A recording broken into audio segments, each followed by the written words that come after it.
તો આ તરફ અમદાવાદમાં પણ વરસાદી માહોલ છે। મોડી રાત્રે શહેરમાં વરસાદ વરસી રહ્યો છે, ત્યારે શહેરમાં 24 કલાકમાં સરેરાશ 2 ઇંચ વરસાદ નોંધાયો। મકરબા વિસ્તારના રોડ પર પાણી ભરાવવાની શરૂઆત થઈ ગઈ છે। તો વરસાદની શરૂઆત થતાં જ મકરબા વિસ્તારમાં પાણી ભરાવવાની શરૂઆત થઈ છે। હજુ પણ વરસાદ થવાની આગાહી છે, ત્યારે સ્થિતિ વકરી શકે છે।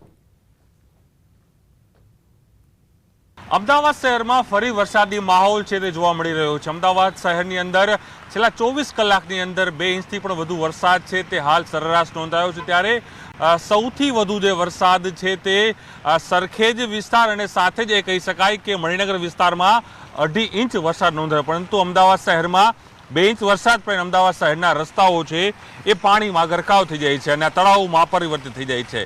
ન્યૂઝની ટીમ જે ઊભી રહી છે, જે દ્રશ્યો આપણે જે બતાવી રહી છે તે મકરબા વિસ્તારના છે। મકરબા વિસ્તારના આપ દ્રશ્યો જોઈ શકો છો કે ગટરનું પાણી બહાર આવી રહ્યું છે। ખરેખર ગટરનું કામ એવું હોય છે કે પાણીને તેને શોષવાનું કામ, પાણીને લેવાનું કામ છે, પરંતુ અહીં તો જોઈ શકાય દ્રશ્યોની અંદર કે જે પાણી છે તે ગટરમાંથી બહાર આવી રહ્યું છે। એટલે આપ એન્જિનિયર વિભાગનો નમૂનો આ દ્રશ્યો જોવા મળી રહ્યો છે। તો સાથે જ આપ જોઈ શકો છો આ મકરબા વિસ્તારના જે દ્રશ્યો છે તેની અંદર હું મારા કેમેરામેનને પણ કહીશ દ્રશ્યો બતાવે કે જે રસ્તાનો જે ભાગ છે ત્યાં ધીમે ધીમે પાણી ભરાવાની હાલ શરૂઆત થઈ છે। વાહન ચાલકો જે આવી રહ્યા છે તે પાણીમાંથી પસાર થઈને આવે છે, તે પ્રકારની પરેશાની પણ લોકોને સવારના થઈ રહી છે। અને જે રીતે ગઈકાલથી અમદાવાદ શહેરમાં ધીમી ધારે વરસાદ જોવા મળી રહ્યો છે, સદનસીબે કોઈ મોટી જાનહાની નથી થઈ, પરંતુ હાલ જે દ્રશ્યો જોવા મળી રહ્યા છે તેની અંદર એ પણ સ્પષ્ટ છે કે ક્યાંક પ્રી મોન્સૂન પ્લાન અને જે મસ્ત મોટા પ્રોજેક્ટો બનાવવામાં આવે છે, કદાચ એ મોટા પ્રોજેક્ટો નિષ્ફળ રહેતા હોય તે પ્રકારના દ્રશ્યો છે। જોઈ શકો દ્રશ્યોની અંદર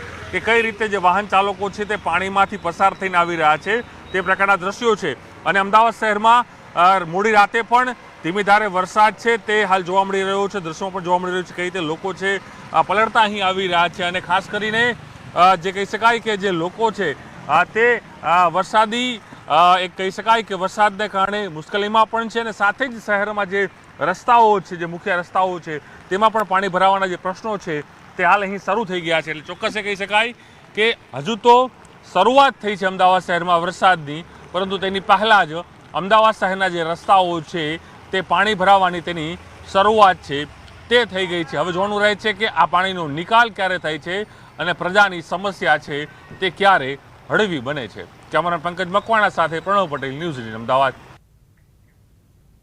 તો અરવલ્લી જિલ્લાના તમામ જળાશયો ભરાયા। માજમ ડેમના આકાશી દ્રશ્યો સામે આવ્યા। રાત્રિ દરમિયાન ડેમના તમામ દરવાજા ખોલાયા છે। તમામ 9 દરવાજા ખોલી 10,000 ક્યુસેક પાણી છોડાયું। ડેમના મનમોહક આકાશી દ્રશ્યો સામે આવ્યા।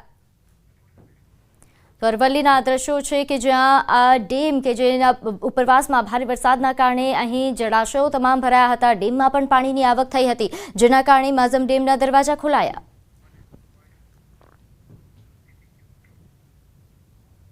તો વલસાડ જિલ્લામાં ધોધમાર વરસાદ વરસ્યો, જેના કારણે પાર નદીમાં પાણીની સપાટીમાં વધારો થયો। પારડી નજીક નદીના પાણીએ કિનારો વટાવ્યો, તો બીજી તરફ ગણેશ વિસર્જન માટે બનેલા પંડાલો પણ પાણીમાં ડૂબ્યા। સલામતીના ભાગરૂપે લોકોને નદી કિનારાથી દૂર કરવામાં આવ્યા હતા અને કિનારે પોલીસ બંદોબસ્ત ગોઠવી દેવાયો હતો।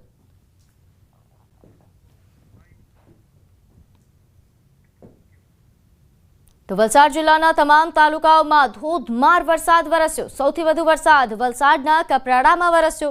તાલુકા અને દાદરનગર હવેલીના બોર્ડર વિસ્તારમાં પણ ભારે વરસાદથી કેટલાક ગામના સંપર્ક કપાઈ ગયા છે, સંપર્ક વિહોણા થયા છે આ ગામ। તો ગાઢવી ગામ નજીકથી વહેતી ઘોઘડી અને કેલી નદીમાં પૂર જેવી પરિસ્થિતિના કારણે નદીના પાણી કોઝવે પર ફરી વળ્યા।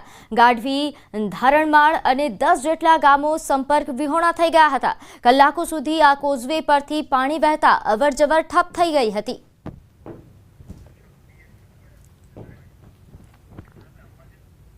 તો આ તરફ અંબાજીમાં ધોધમાર વરસાદ વરસ્યો। એક તરફ ભાદરવી પૂનમના મેળાને લઈને ભક્તો મોટી સંખ્યામાં અહીં ઉમટ્યા છે, તો બીજી તરફ મેઘરાજાએ દબદબાટી બોલાવી। સવારથી જ અંબાજીમાં વરસાદી માહોલ છવાયો હતો।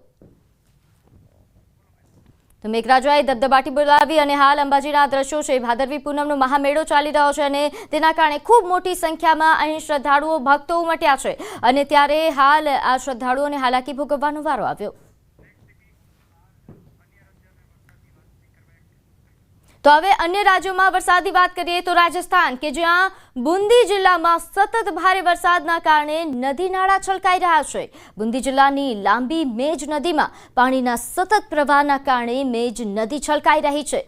બુંદીના ખડકડમાં મેજ નદીના પુલ પર લગભગ 4 થી 5 ફૂટ પાણી ખૂબ જ ઝડપથી વહી રહ્યું છે, જેના કારણે બુંદી લખેરી સ્ટેટ હાઈવે 29 તેમજ બુંદી ખટકર નૈનવા કોટા ખટકર તેમજ નોનવા રોડ સ્ટેટ હાઈવે 34 ખોરવાઈ ગયો છે.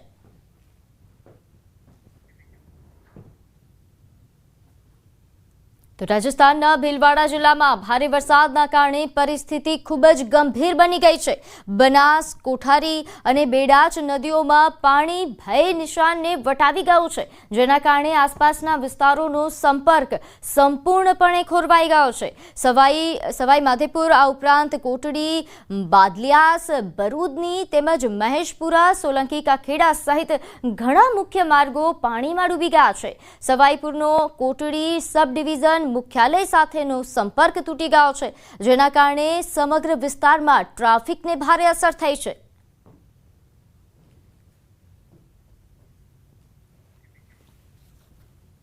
તો રાજસ્થાનના ટોંક જિલ્લામાં ભારે વરસાદ પડ્યો. આ ચોમાસાની ઋતુમાં પહેલીવાર ટોંક જિલ્લામાં બિસલપુર ડેમના 8 દરવાજા ખોલીને પાણીનો નિકાલ કરવામાં આવી રહ્યો છે.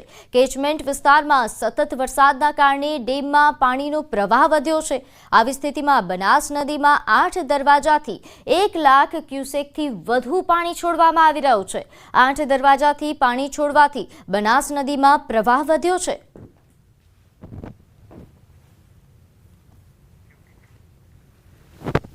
તો રાજસ્થાનના ડુંગરપુર જિલ્લામાં પણ ભારે વરસાદના કારણે નદીઓ અને તળાવો છલકાઈ ગયા છે. ધંબોલા વિસ્તારમાં ખાંડિયા કિશનપુર પુલ પર પાણીના જોરદાર પ્રવાહમાં એક કાર ચાલક તણાઈ ગયો, પરંતુ ક્લવર્ટના સેફટી પિલરના કારણે પ્રવાહ બંધ થઈ ગયો. ત્યારબાદ ટ્રેક્ટર બોલાવવામાં આવ્યું અને ખૂબ જ મુશ્કેલીથી કાર ચાલકને બચાવી લેવામાં આવ્યો. ડુંગરપુરમાં વરસાદને લઈને હાલ રેડ એલર્ટ અપાયું છે. તો રાજસ્થાનના ફુલેરા સબ ડિવિઝનના સાંભર વિસ્તારમાં સતત ભારે વરસાદના કારણે જનજીવન પ્રભાવિત થયું છે. સાંભર તળાવ તેમજ આસપાસના વિસ્તારોમાં પૂર જેવી સ્થિતિ સર્જાઈ છે. ગામડાઓ, રસ્તાઓ અને ખેતરો પાણીથી ભરાઈ ગયા છે. પરિસ્થિતિને જોતા વહીવટીતંત્ર એલર્ટ મોડ પર છે. સાંભર પંચાયત સમિતિના સીતારામપુર, કોરસીના, હબસપુરા તેમજ બારડોટી અને નગરપાલિકા નરૈના વિસ્તારના તમામ સરકારી તેમજ બિનસરકારી શાળાઓ અને આંગણવાડી કેન્દ્રો બંધ રાખવામાં આવ્યા છે. ભારે પાણી ભરાઈ જવાના કારણે સાવચેતીના પગલા રૂપે સાંભર તળાવ તેમજ નલિયાસર નરૈના દુડુ માર્ગ બંધ કરવામાં આવ્યો છે. ડ્રોન કેમેરા દ્વારા હાલ રસ્તાની સ્થિતિ પર નજર રાખવામાં આવી રહી છે.